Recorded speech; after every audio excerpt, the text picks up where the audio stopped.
به نام خداوندی بخشنده مهربان.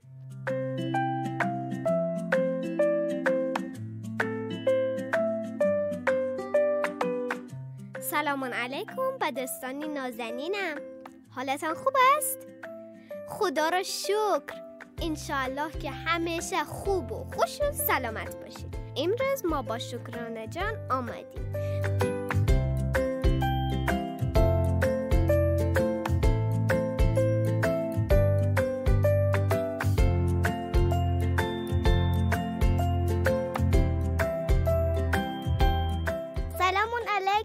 دوستان خوبم، حالتان خوب است؟ سلامتید؟ ما با داستانی سنجابی کوچک به پیش شما آمدیم، پس با ما همراه باشید.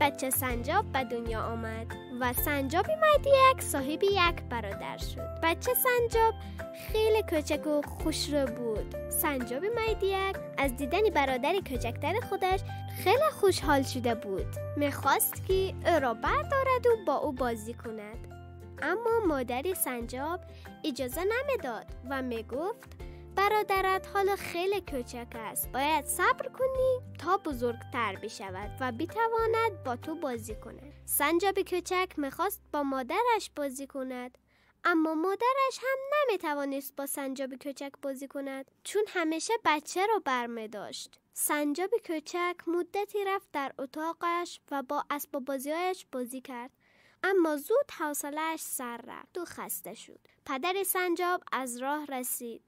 سنجاب کوچک دوید در آغوش پدرش، اما پدر خسته بود و حوصله نداشت با سنجاب کوچک بازی کند.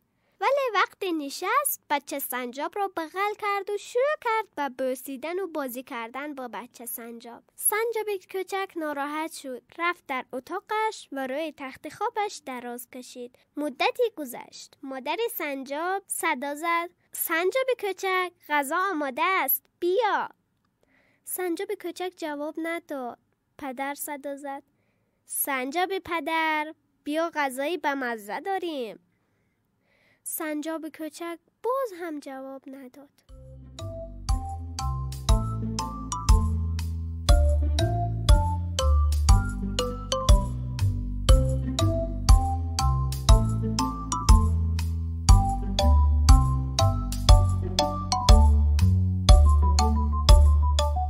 مادر و پدر آمدند پیش سنجاب کوچک ولی دیدند سنجاب کوچک غصه میخورد. پدر سرفه کرد ولی سنجاب کوچک تکان نخورد و به پدر نگاه نکرد. مادرش گفت: عزیزکم، سنجابکم. لبهای سنجاب کوچک گریان شد.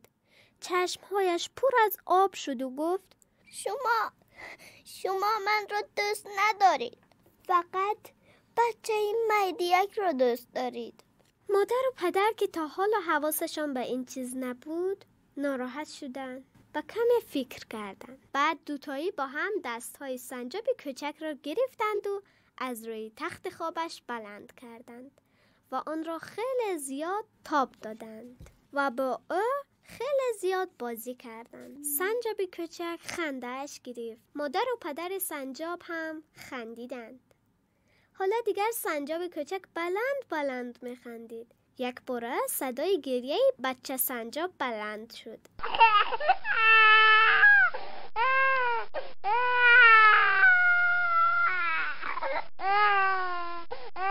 مادر و پدر هنوز داشتند با سنجاب کوچک بازی میکردند.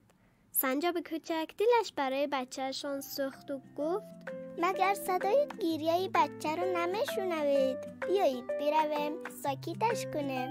حالا مادر و پدر و سنجاب کوچک سه کسه با هم رفتند تا بچه سنجاب را ساکت کنند.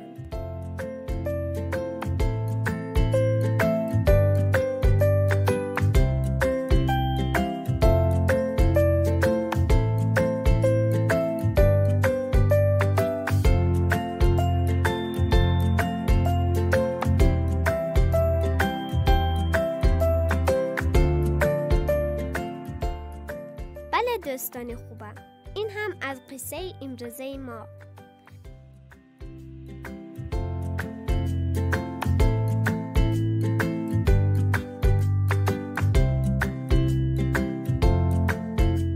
تا یک قصه جذاب دیگر، خدا نگهدار.